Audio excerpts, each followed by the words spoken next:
Un saludo cordial para todos los amigos que nos miran a través de este canal. Sentimos contentos de poder volvernos a encontrar para una vez más poder estudiar la santa y divina palabra de Dios.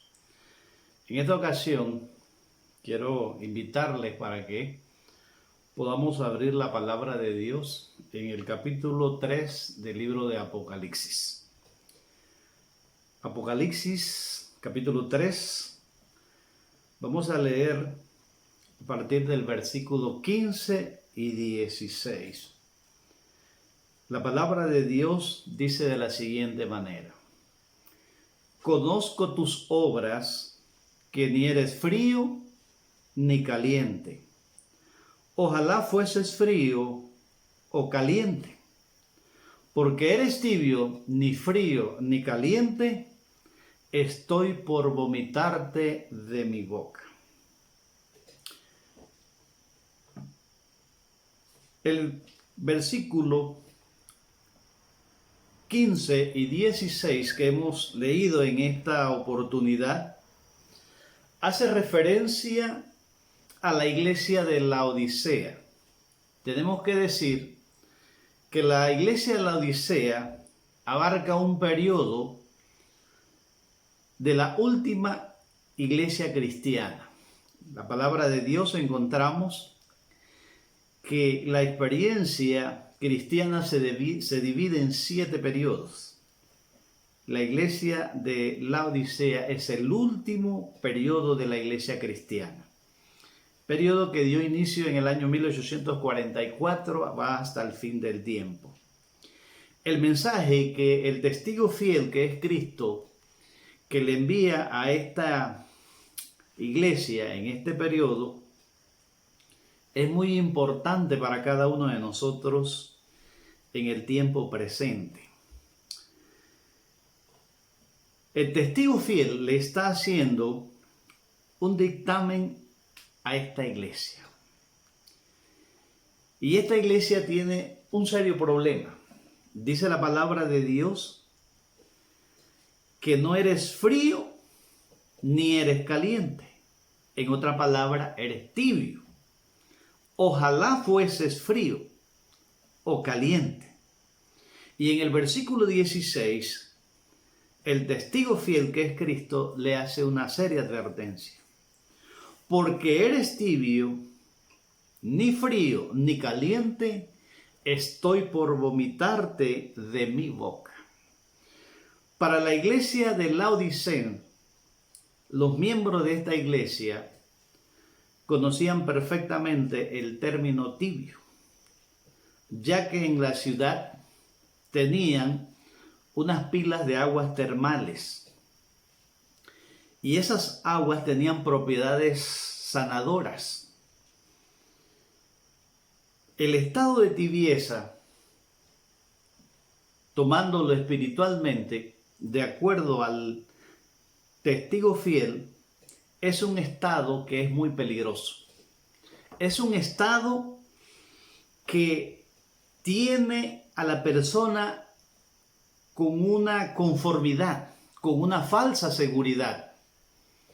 Las personas en este estado espiritual no sienten una necesidad de una mayor consagración, se sienten seguros en su estado espiritual. Las aguas tibias son especiales para el relajamiento del cuerpo. Cuando nosotros comenzamos a analizar un poquito, nos damos cuenta que terapéuticamente el agua caliente o el agua fría tienen propiedades muy sanadoras, muy curativas. Pero el agua tibia, por el contrario, no tiene mayor ventaja, sino que produce un debilitamiento en el organismo. Cuando nosotros tomamos este lenguaje que Cristo le hace a esta iglesia, nosotros nos preguntamos, ¿y qué tiene que ver el dictamen que Cristo le hace a esta iglesia con cada uno de nosotros? Y de eso se trata el mensaje en este momento que queremos compartir. Hay algo más adicional que queremos que puedan notar ustedes, que en el versículo 20 de el mismo capítulo, Jesús le dice a esta iglesia: yo estoy a la puerta y llamo. Si alguno oye mi voz y abre la puerta, entraré en su casa y cenaré con él y él conmigo. En otras palabras, Jesús se representó a sí mismo como estando por fuera. Los miembros de esta iglesia han dejado a Jesús por fuera. Y hay un problema bien serio, porque Jesús dice en este versículo: si alguno oyera mi voz. Este es otro aspecto del estado de tibieza espiritual. Las personas en este estado de tibieza se sienten bien consigo mismos. Por eso las palabras de Jesús: si alguno oyera mi voz. En otras palabras, si alguno reconociera su necesidad, si alguno me diera la oportunidad de hacerles ver su situación. Lo triste de esta experiencia, de este periodo laodicense, es que los miembros de esta iglesia, como dice en el versículo 17, se sienten que son ricos, sienten que no tienen necesidad de nada. Sin embargo, Jesús dice: y no conoces que eres un miserable, que eres pobre, que eres ciego y eres desnudo. La condición de los miembros de esta iglesia ilustra la condición de una gran cantidad de cristianos en el mundo de hoy, en este tiempo final. Por eso que el mensaje a la iglesia de la Odisea es un mensaje que es un llamado, es una advertencia, es un alto en nuestras vidas para que podamos meditar y analizar el estado, la condición de los miembros de esta iglesia, el último periodo de la iglesia cristiana. Y como dijera en antes, algunas personas se preguntan: ¿y qué relación tiene esto con nosotros? Voy a leer una cita que está en la revista Revival Herald del 17 de noviembre de 1899. Y dice así: el mensaje a la iglesia de la Odisea se aplica más decididamente a aquellos que dicen guardar la ley de Dios, pero no son hacedores de ella. Cuando nosotros analizamos esta declaración que acabamos de leer, llama poderosamente la atención a nosotros como miembros del pueblo adventista, que somos el pueblo que a nivel del mundo cristiano tenemos la seguridad, la certeza de que la ley de Dios está vigente en los 10 mandamientos. Pero llama poderosamente la atención de esta cita: el mensaje a la iglesia de la Odisea se aplica más decididamente a aquellos que dicen guardar la ley, pero no son hacedores de ella. Ahí encontramos el estado de tibieza. Ahí encontramos ese punto, ese aspecto en la vida que guarda una relación estrecha entre el miembro de la iglesia de la Odisea con muchos cristianos que hoy decimos ser el pueblo de Dios, pero que lamentablemente no estamos haciendo las cosas como Dios espera que la hagamos. Y en otra cita, ahora de la misma revista, del 11 de marzo de 1902, dice acá: el mensaje a la iglesia de la Odisea es aplicable para todos los que han tenido una gran luz y muchas oportunidades, sin embargo, no las han apreciado. Sin lugar a duda, el pueblo de Dios hemos tenido un gran privilegio a tener la luz del espíritu de profecía. Pero nuevamente encontramos, no hemos apreciado esa gran luz que Dios nos ha enviado. Así que nosotros podemos mirar y entender rápidamente que el mensaje de la iglesia de la Odisea es aplicable a la iglesia adventista. No en general, sino una gran cantidad de miembros que decimos ser ese pueblo remanente, pero que en realidad Dios está viendo que hace falta más. Nos hemos estado conformando con un estado de tibieza en el cual no hemos permitido que Cristo desarrolle en nuestra vida realmente el carácter cristiano como Dios espera. Y esto llama poderosamente la atención, porque de acuerdo a estas dos citas, entonces una gran mayoría, una gran cantidad de miembros somos tibios espiritualmente. Tibieza espiritual guarda relación con una falsa seguridad, una falsa confianza, un estado donde todo se ve bien, todo está bien, no hay necesidad de nada, así como estamos bien. Y realmente, cuando nosotros analizamos, nos damos cuenta de que es la experiencia de una inmensa cantidad de personas en el mundo cristiano. Y por eso cobra un valor el mensaje que Cristo le ha dado a esta iglesia y que nosotros podamos analizarle. Cuando nosotros miramos en la Escritura, nos vamos a dar de cuenta de que Jesús contó una parábola que se encuentra en el Evangelio según San Mateo.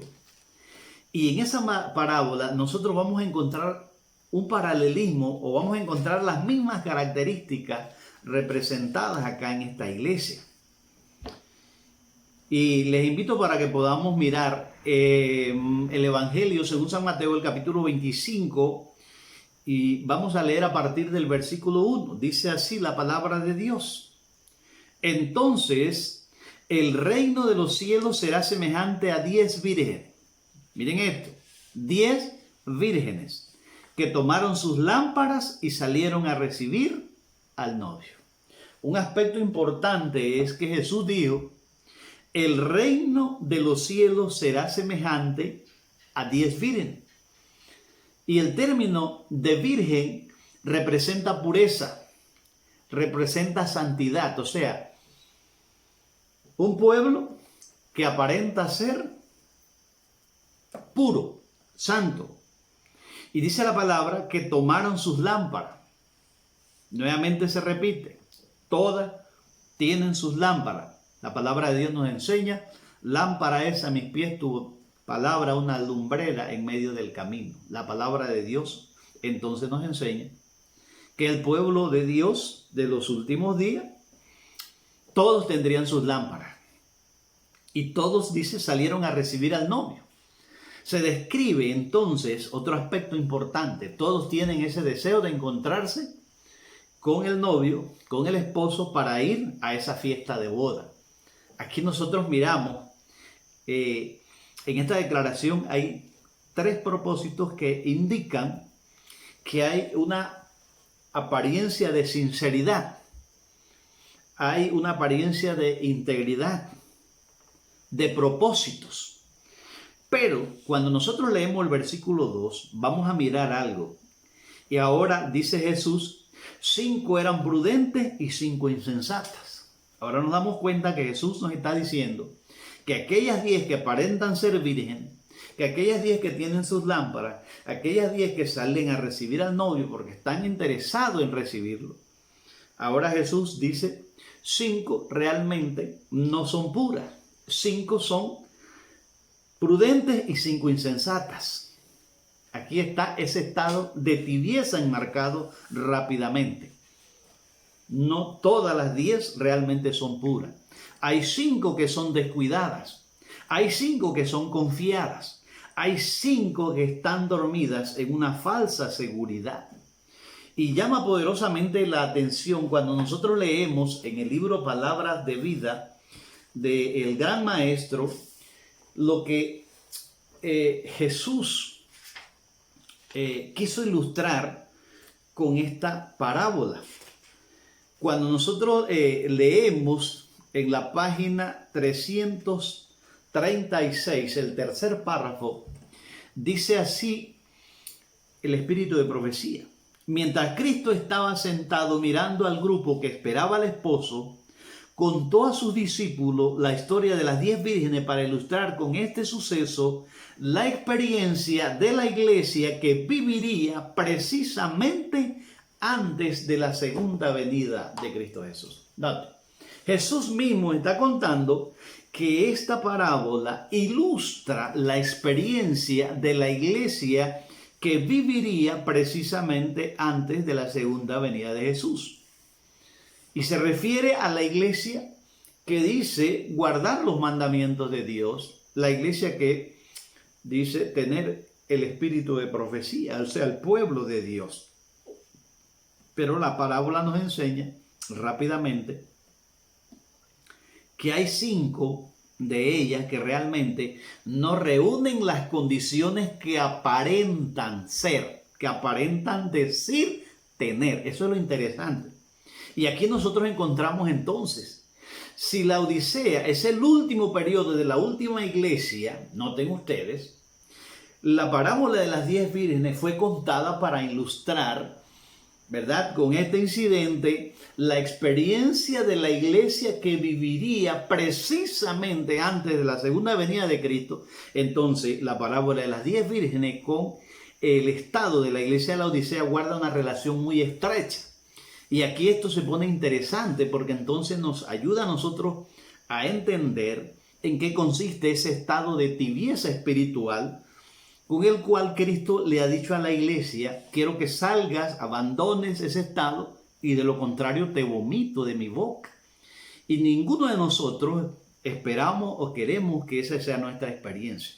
Es por esto que en esta oportunidad nosotros hemos querido estudiar seriamente este mensaje, porque es un mensaje presente que guarda una relación estrecha con el estado espiritual de una gran cantidad de miembros que hoy militan en el mundo cristiano y que no sienten preocupación, no sienten necesidad de una mayor consagración, de una mayor entrega, de una mayor rendición de su voluntad a la voluntad de Cristo Jesús.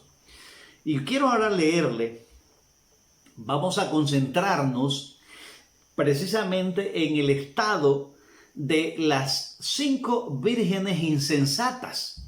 Todos queremos ser prudentes, porque esas vírgenes representan realmente la iglesia triunfante. Pero recuerden, las vírgenes insensatas también hacen militancia dentro del pueblo de Dios. Y entonces nos interesa mirar cómo son las vírgenes insensatas. Y cuando nosotros leemos, nos vamos a dar cuenta que en la página 338 del libro Palabras de Vida del Gran Maestro, acá dice lo siguiente: la clase representada por las vírgenes fatuas no está formada de hipócritas. ¿Llama eso poderosamente la atención? Sí. ¿Por qué? Porque las vírgenes fatuas, según lo que está acá escrito, son cristianos sinceros, que aman la verdad, que tienen su Biblia, que la estudian, que anhelan recibir a Cristo y lo esperan. Pero es precisamente el estado de tibieza lo que estas vírgenes, noten, les causa ese estado que las describe como fatuas, descuidadas o conformistas. Sigue diciendo acá la cita: sus componentes manifiestan respeto por la verdad, la han defendido y son atraídos hacia aquellos que la creen. Miren la característica. Dice acá que no son hipócritas. Manifiestan respeto por la verdad, han defendido la palabra de Dios y se sienten atraídos hacia aquellos que creen en la misma forma el mensaje que Dios nos ha dado. Esto es interesante. Esto es las características iniciales que se presentan de las vírgenes fatuas. Pero lo que viene a continuación es lo que ahora llama la atención. Y dice acá: pero no se han rendido a sí mismos a la obra del Espíritu Santo. No han caído sobre la roca Cristo Jesús y permitido que su vieja naturaleza fuera quebrantada. aquí sí hay un problema serio, porque aquí se encuentra el estado de tibieza.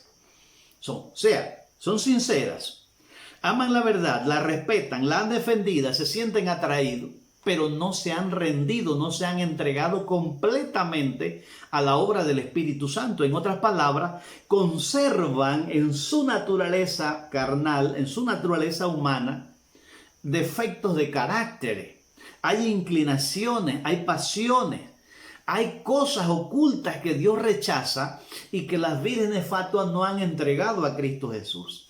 Eso es lo peligroso de este estado de tibieza espiritual o de esa infatuación espiritual. El llegar a pensar, el de llegar a creer que porque ya me he entregado a Cristo a través del santo bautismo, soy miembro de iglesia y cumplo con algunas cosas, ya todo acabó allí. No, hermanos. Nosotros necesitamos recordar que la palabra de Dios dice: procurad la paz y la santidad, sin la cual nadie verá a Dios. La santidad es la meta que Dios tiene, y la santidad solo la podemos recibir a través de la obra del Espíritu Santo, a través del quebrantamiento de nuestra naturaleza humana para dar lugar a una naturaleza espiritual, donde el carácter de Cristo sea perfectamente ejemplificado, estampado en nuestras vidas. Ese es el ideal de Dios. Pero acá dice la palabra de Dios que las vírgenes fatuas se han contentado con una obra superficial. Y esto llama la atención. Las vírgenes fatuas se han contentado con una obra superficial. No conocen a Dios. No han estudiado su carácter, no han mantenido una comunión con Él, por lo tanto no saben cómo confiar en Él y cómo vivir como Él. Aquí está el problema. Ese es el gran problema.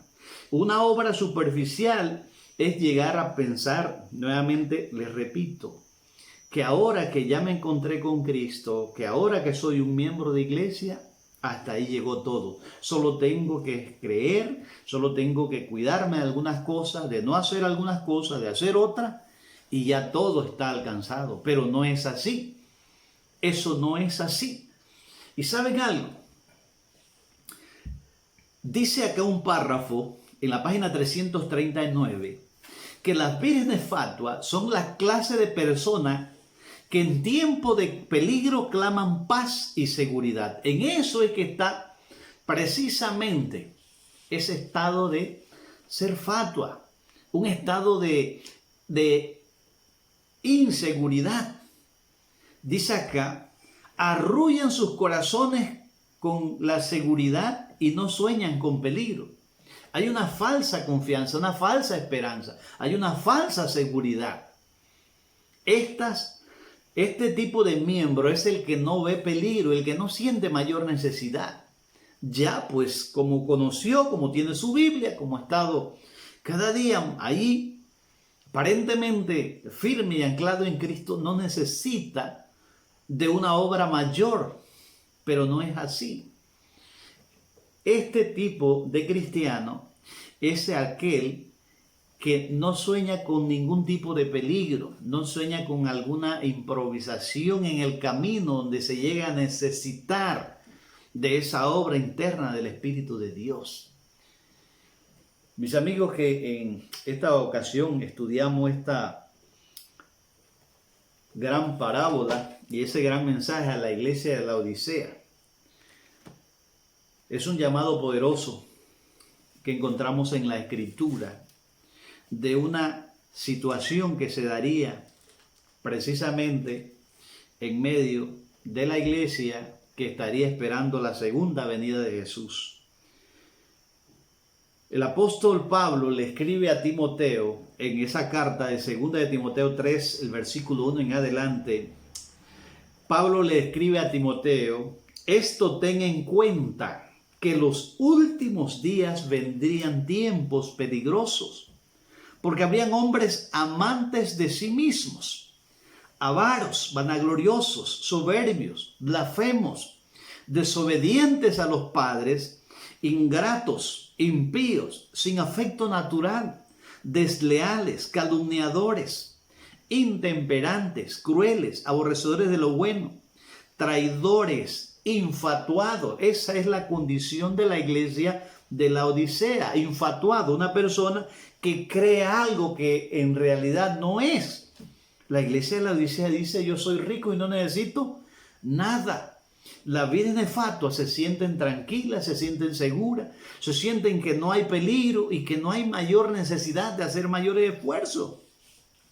Dice acá: amadores de los placeres más que de Dios. Pero noten ahora: tendrán apariencia de piedad, pero negarán la eficacia de ese. Tendrán apariencia de piedad. Siempre que leíamos estos versículos, creíamos que este grupo de personas se refiere a los que están allá en el mundo. Pero el versículo 5 nos ayuda a entender que estas personas están y militan dentro del pueblo de Dios. Tendrán apariencia de piedad. O sea, son cristianos que militan, que anhelan la salvación, quieren ser salvos, pero se han contentado con una obra superficial, se han mantenido en un estado de tibieza, de esa falsa seguridad. Se sienten tranquilas, seguras, se sienten indiferentes, no hay preocupación, no hay mayor deseo de trabajar personalmente o por otras almas. Eso realmente es peligroso. Realmente nosotros debemos de detenernos y hacer este análisis muy personal, porque la advertencia que Cristo le ofrece a la iglesia, Dios está hablando en serio. Eso no es broma. Porque eres tibio, ni frío, ni caliente, te vomito de mi boca. ¿Y qué es vomitarte de mi boca? Hermano, viene un gran zarandeo dentro del pueblo de Dios, donde todo aquello que no esté anclado en Cristo, Cristo mismo lo ha de sacar para afuera. Todo lo que no reúna realmente las características que Dios requiere como dueño, amo y señor de su viña, todo aquel que no permita esa obra interna del Espíritu Santo, lamentablemente será echado fuera del pueblo de Dios. Será zarandeada la casa de Dios. Y así como le sucedió a Pedro, va a pasar al final del tiempo con el pueblo. Recuerden cuando Jesús le dijo a Pedro: Satanás os ha pedido para zarandearos, pero yo he rogado por ti para que no te falte tu fe. Pedro pudo salvarse, pero en la época final el zarandeo es una obra que Dios utilizará precisamente cumpliendo lo que dice el versículo 16. Si no quieres ser frío o caliente, si no quieres cambiar, si no quieres salir de ese estado de tibieza, entonces te vomito, tienes que salir. Y es allí donde nosotros como cristianos tenemos que hacer un análisis, tenemos que tomar una decisión. Cristo espera una respuesta. He aquí, yo estoy a la puerta, yo estoy tocando, yo estoy llamando. Entonces nos preguntamos rápidamente: ¿cómo podemos cambiar? ¿Cómo podemos abandonar este estado de tibieza espiritual? ¿Qué es lo que necesitamos para salir de este estado de tibieza? ¿Saben algo interesante? La palabra de Dios en la carta a los Gálatas nos da la respuesta de qué es lo que necesitamos para nosotros abandonar este estado de tibieza espiritual. Dice la palabra de Dios en Gálatas, el capítulo 2, el versículo 20. Con Cristo estoy crucificado, y ya no vivo yo, sino que Cristo vive en mí. Miren, amigos, esta es la única solución al problema de las vírgenes fatuas, o ese estado laodicense, o ese estado de las vírgenes fatuas. Con Cristo estoy crucificado. Cristo murió en la cruz para morir pagando nuestros pecados. Y ahora para nosotros morir a nuestros pecados, a esas malas inclinaciones que se mencionan allí en el la carta de segunda de Timoteo que Pablo le mencionaba a Tito, todos estos aspectos son defectos que están a nivel del carácter. La mayoría de ese listado son faltas que están a nivel del carácter, cosas que no se ven y que la inmensa mayoría no sienten la necesidad de que existe también el propósito de Cristo de darnos esa transformación interna. Entonces nosotros miramos, la única esperanza nuestra es darle la oportunidad de que Cristo entre. Hay que abrirle la puerta de nuestro corazón. Con Cristo estoy juntamente crucificado y ya no vivo yo, sino que ahora Cristo vive en mí. Cuando Cristo realmente esté entronizado en nuestras vidas, la vida nuestra será movida a vivir la vida de Cristo Jesús. ¿Por qué? Porque cuando Cristo tome nuestra voluntad, producto de que le hemos rendido, entonces, como dice Filipenses 2:13, porque Cristo es el que produce tanto el querer como el hacer por su buena voluntad. Y el propósito de Cristo es la santidad. Hemos llamado a ser santos. La palabra de Dios nos dice, si alguno está en Cristo, es una nueva criatura. Eso es lo que Dios quiere. Pero las personas descritas en este estado laodicense o como las vírgenes fatuas, se han contentado con una obra superficial, en un estado a media. Ni son del mundo, pero tampoco son cristianas. Ese estado de tibieza representa ese estado de conformidad, se siente bien. Pero eso Dios lo rechaza, Dios no lo acepta. Entonces, la palabra nos exhorta a rendir nuestra vida a Cristo. Y como dice Pablo, y lo que ahora vivo en la carne, lo vivo por la fe en el Hijo de Dios, quien me amó y se entregó a sí mismo por mí. Esto es lo que Dios busca, que ahora vivamos por la fe en el Hijo de Dios, de acuerdo a todo lo que Él quiere que se produzca, que vivamos en un estilo de vida natural, llenos de amor y de gozo, vivir la vida de Cristo Jesús. Si realmente Cristo encuentra en cada uno de nosotros esa invitación de abrir la puerta de nuestro corazón, entonces va a suceder algo interesante. Como dice acá en Colosenses dice la palabra de Dios, el capítulo 3, el versículo 2, poned la mira en las cosas de arriba, no en las de la tierra. Mientras que Cristo esté fuera de nosotros, nuestra mentalidad va a estar guiada por los impulsos, por los deseos, por las inclinaciones naturales de la carne. Pero si Cristo recibe esa invitación, esa apertura de nuestro corazón para que Él realmente entre, entonces nuestra mirada será puesta hacia arriba. Poner la mira en las cosas de arriba y no en las de la tierra. Ahora miren, ¿qué va a pasar con las cosas de la tierra? Dice el versículo 5. Por tanto, haced morir en vosotros lo terrenal. Ahí está.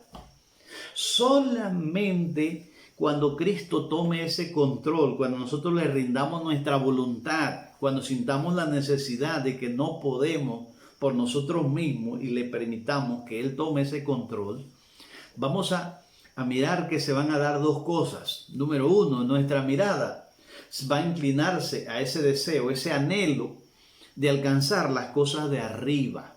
Pero por otro lado va a pasar algo. Con las cosas de acá de la tierra vamos a sentir la necesidad de que Cristo haga morir en nosotros esas cosas. Y nos preguntamos cuáles son. Acá se menciona.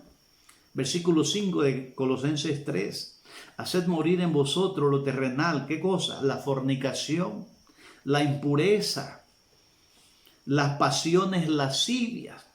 Pasiones, pensamientos que tienen que ver con deseos de la carne, deseos sexuales, los malos deseos, la avaricia, que es idolatría. Versículo 6 dice, por esas cosas viene la ira de Dios sobre los desobedientes. Son pecados, son faltas, son defectos de carácter en la naturaleza carnal que no han muerto, pero como dice acá, no se han rendido para que Cristo haga morir esas pasiones, esos defectos en el carácter. Y dice la palabra de Dios, en esas prácticas vosotros anduvisteis en otro tiempo viviendo en ellas. Es aquí donde nosotros tenemos que prestar mucha atención. Realmente, ser un cristiano es tener en mente que cada aspecto de la vida cristiana debe de verse la ejemplificación de la vida de Cristo. En otras palabras, llamarnos cristianos, pero no vivir una vida como la de Cristo, entonces eso es una falsedad. Eso solamente es una apariencia. Eso indica entonces que realmente no hemos muerto. Dice acá la palabra, el versículo, en esas prácticas vosotros anduvisteis en otro tiempo. Ya ahora en este tiempo presente no. ¿Por qué? Porque ahora supuestamente hemos rendido nuestra vida a Cristo. Pero los miembros de la iglesia laodicense o las vírgenes fatuas se han contentado con una obra superficial, no avanzan, no crecen, no sienten la necesidad de desarrollarse. Y esto es lo que aquí el mensaje cobra importancia para nosotros, porque es Cristo el que nos está diciendo, hay que cambiar esto, hay que hacer morir esto, y solo Cristo puede hacerlo una realidad en nuestras vidas. Dice el versículo 8, pero ahora dejad también todas estas cosas. ¿Qué son esas cosas? La ira. Miren, la ira. ¿Cuántos decimos que somos cristianos, pero con facilidad la ira? Ardemos en ira, nuestro temperamento cambia. El enojo, la malicia, la maledicencia, palabras deshonestas, palabras groseras. ¿Cuántos cristianos nosotros miramos, conocemos a nosotros mismos? Reaccionamos con este tipo de impulso. Esas cosas dejan de ver que todavía Cristo no se ha entronizado. Pero lo peor es cuando no sentimos necesidad de que Cristo erradique, quite esas cosas de nuestra naturaleza, sean totalmente dominadas, sean amortiguadas por el poder del Espíritu Santo de Dios. Dice acá la palabra, no os mintáis unos a otros, habiendo despojado del viejo hombre con sus prácticas y habiendo revestido de la nueva naturaleza que se renueva hasta el conocimiento pleno conforme a la imagen de su Creador. En otras palabras, mis amigos y hermanos, a través de esta lectura Dios nos presenta a nosotros cuál es la obra que realmente Dios busca hacer en nuestras vidas. Es darnos un nuevo corazón, una mente nueva, con propósitos santos, con inclinaciones, con deseos nuevos, buenos ahora, proyectados a una vida que testifique de esa gran labor que Cristo ha venido a hacer en nuestras vidas. Mis amigos y hermanos, yo te invito para que hagas un análisis en tu vida, un análisis personal, y busque dentro de ti si todavía estos rasgos de carácter, estas conductas que hemos leído tanto en Colosenses como en Timoteo están en nuestras vidas. Todas estas características ejemplifican perfectamente el estilo de conducta tanto de la iglesia de la Odisea como de las vírgenes fatuas. Aquí hay un llamado poderoso. La santidad es algo, mis hermanos y amigos, que Dios busca en nosotros. Pero santidad es Cristo reproduciéndose en nuestras vidas y haciendo morir en cada uno de nosotros todos nuestros defectos de carácter. Y saben algo interesante, la palabra de Dios nos ayuda a entender, a comprender y a tener la seguridad de que hay poder en Cristo para que esta obra pueda darse en nuestras vidas. Tenemos que creerlo porque así lo dice la palabra de Dios. En la carta a los Gálatas, el capítulo 5, el versículo 16, dice así la palabra: digo pues, vivid según el Espíritu y no satisfacéis los deseos malos de la carne. El Espíritu Santo es el encargado de hacer esta obra especial de transformación de nuestras vidas. Y es aquí donde nosotros Tenemos que tener esa seguridad de que si nosotros confiamos en Cristo, de que si nosotros realmente le pedimos a Dios esa obra de la persona del Espíritu Santo, nosotros vamos a salir de esa condición de estado de tibieza. Eso no es conveniente, eso es peligroso en estos tiempos en que nos encontramos. Nosotros tenemos que creer. Dios busca en este tiempo hacer una obra en nuestras vidas. Y esa obra es la de hacer de cada uno de nosotros una nueva criatura. La imagen de Dios, Cristo busca representarla en cada uno de nosotros. Dice la palabra ahora en el versículo 24 del mismo capítulo, Gálatas 5:24. Pero los que son de Cristo han crucificado la carne con sus pasiones y malos deseos. Hay dos palabritas que quiero llamar la atención. Crucificado la carne con sus pasiones y malos deseos. Los que son de Cristo. ¿Qué quiere decir entonces, mis amigos, mis hermanos? Por eso nosotros miramos que Jesús dice, si me amáis, guarda mis mandamientos. ¿Y qué es guardar los mandamientos? Es vivir una vida como Cristo la vivió. Cristo no transgredió la ley de Dios. ¿Por qué? Porque Él vivía en el amor de su Padre. Solo cuando nosotros vivamos en el amor del Hijo, nosotros realmente llegaremos a este estado donde esas pasiones, donde esos malos deseos han de morir. Eso es lo que testifica realmente de ese poder del Evangelio, del poder del Espíritu Santo y del poder que tiene Cristo de redimirnos de la esclavitud del pecado. Cristo no nos ha redimido para que sigamos en las mismas pasiones, en la misma esclavitud. No, eso no puede ser. Eso Dios no lo acepta, eso Dios lo rechaza. Por esto es que ese mensaje de Apocalipsis, el capítulo 3, el versículo 16, debe de cada día estar en nuestras mentes. Por cuanto no eres frío ni caliente, te vomito de mi boca. Recuerden, mis amigos y hermanos, la obra de Cristo en el santuario celestial es la obra de testificar a favor de su pueblo. Cristo se presenta en el juicio como nuestro abogado, como nuestro defensor. Pero Jesús no va a abogar por nadie que no ha rendido su vida para que Cristo haga esta obra de limpieza. Es por esto que en esta hora cada uno de nosotros debemos de preguntarnos, ¿dónde están mis más grandes intereses? ¿Dónde está ahorita mismo mis propósitos? ¿Qué es lo que realmente estoy buscando? Y allí nosotros nos podemos dar de cuenta dónde están nuestras inclinaciones. Allí nos vamos a dar de cuenta acerca de dónde están esos intereses que están ocupando más nuestro tiempo. Mire lo que dice la palabra de Dios en Mateo, el capítulo 6, el versículo 21. En Mateo 6, 21, Jesús dijo una palabra: porque donde esté vuestro tesoro, allí estará también vuestro corazón. Entonces la pregunta hoy, ¿cuál es nuestro mayor tesoro? ¿Las cosas de aquí de la tierra? ¿Las cosas de este mundo? ¿O es Cristo Jesús?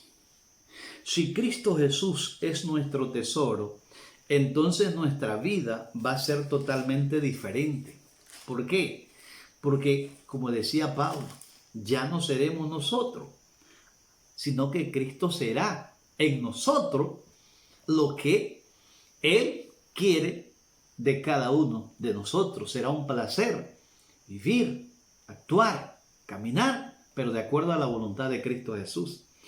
Lucas capítulo 14, el versículo 33, dijo Jesús: así cualquiera de vosotros que no renuncia a todo lo que posee, no puede ser mi discípulo. No podemos tener las dos coronas. Y esto es lo que entonces este mensaje busca despertar nuestras conciencias. Donde está nuestro tesoro, ahí estará nuestro corazón. Y aquel que no renuncia a todo lo que posee, no puede ser discípulo de Cristo Jesús. Entonces, mis amigos, hermanos, en este mensaje queremos hacerle una exhortación, queremos hacerle un llamado. No podemos vivir en estos tiempos en ese estado de conformidad espiritual, donde sentimos que todo en nuestra vida está bien. Hay cosas que Cristo está mirando que necesitan ser cambiadas. Hay cosas que Cristo está mirando que necesitan ser totalmente eliminadas de nuestras vidas. Mis hermanos y amigos, estamos llegando al tiempo final de la historia de este mundo. Y Dios se prepara para hacer una gran obra. Pero lamentablemente, muchos que hoy se sienten con esa seguridad, con esa conformidad, lamentablemente tendrán que experimentar una gran sorpresa. La palabra de Dios nos dice en el libro de Isaías, el capítulo 40. Dice así la palabra de Dios, Isaías 60, el versículo 1. Levántate y resplandece, que ha venido tu luz, y la gloria del Eterno ha nacido sobre ti. Qué lindo este versículo. ¿Cómo estaban las vírgenes? Dice la palabra que las vírgenes estaban dormidas. Pero ha llegado el momento ¿de qué? De resplandecer. Ha venido tu lumbre, la gloria del Eterno ha nacido sobre ti.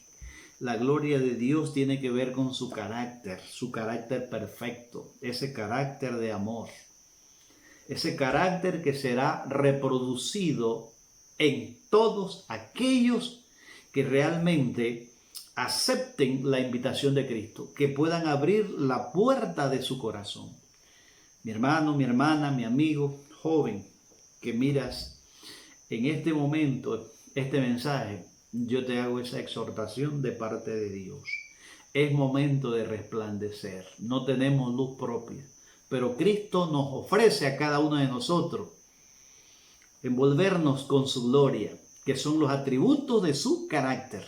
Pero recuerden, para que el carácter de Cristo sea reproducido en nuestras vidas, nuestros defectos de carácter tenemos que entonces pedirle y darle cada día la oportunidad de que Cristo haga morir en nosotros todas esas acciones, esos defectos que están a nivel interno de nuestra mente y que Jesús busca limpiarnos.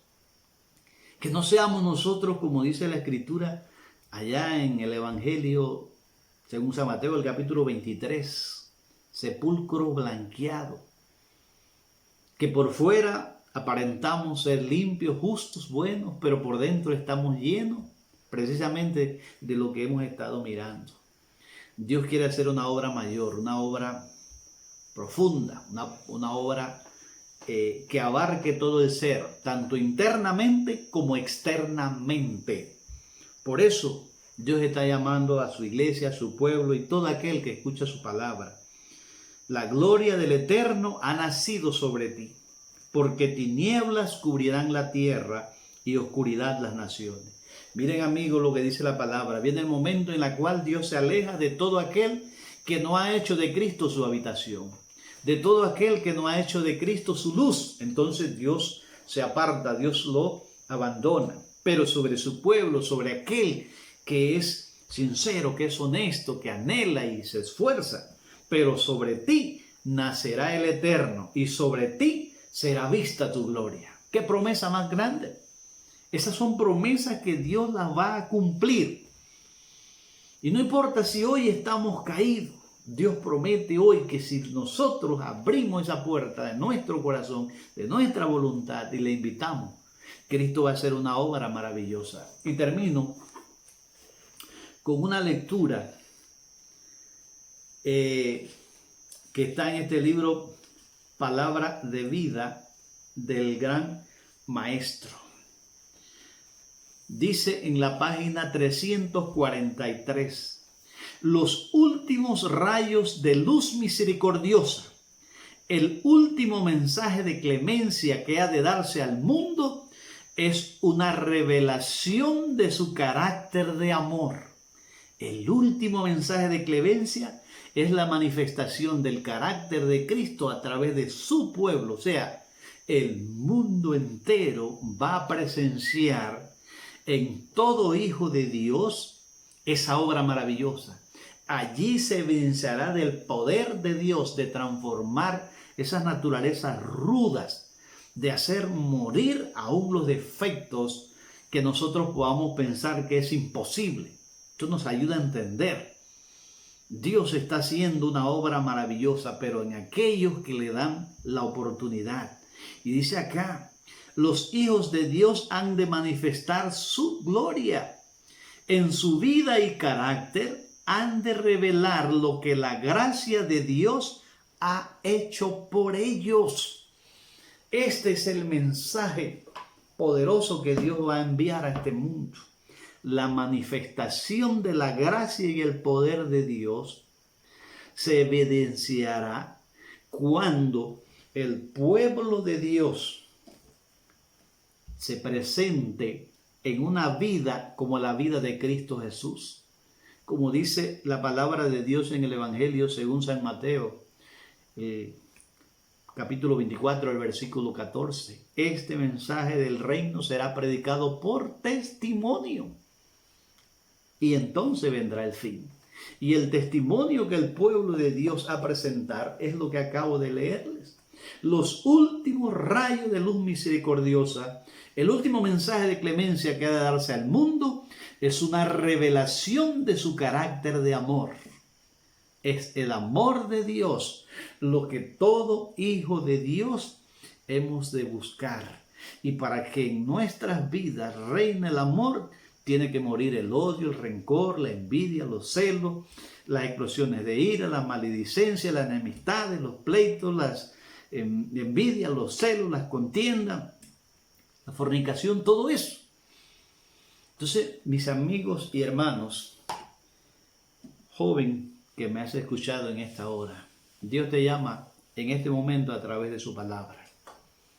Y Dios te dice, yo estoy llamándote. Tienes que creerlo, mi amigo. Dios te está llamando. Dios te ha estado buscando. Y Dios quiere entrar a tu vida. Para ti hay esperanza. Pero solo tú puedes abrir la puerta de tu corazón. Solo tú puedes decirle, sí, Señor, ven, toma el control de mi vida. Yo te invito en esta hora para que reflexiones en lo que hemos estudiado. Todavía la gracia, la misericordia de Cristo se manifiesta para ti y para mí. Pero hoy es el día de la salvación. Hoy es el día de levantarnos. Hoy es el día de resplandecer para Cristo.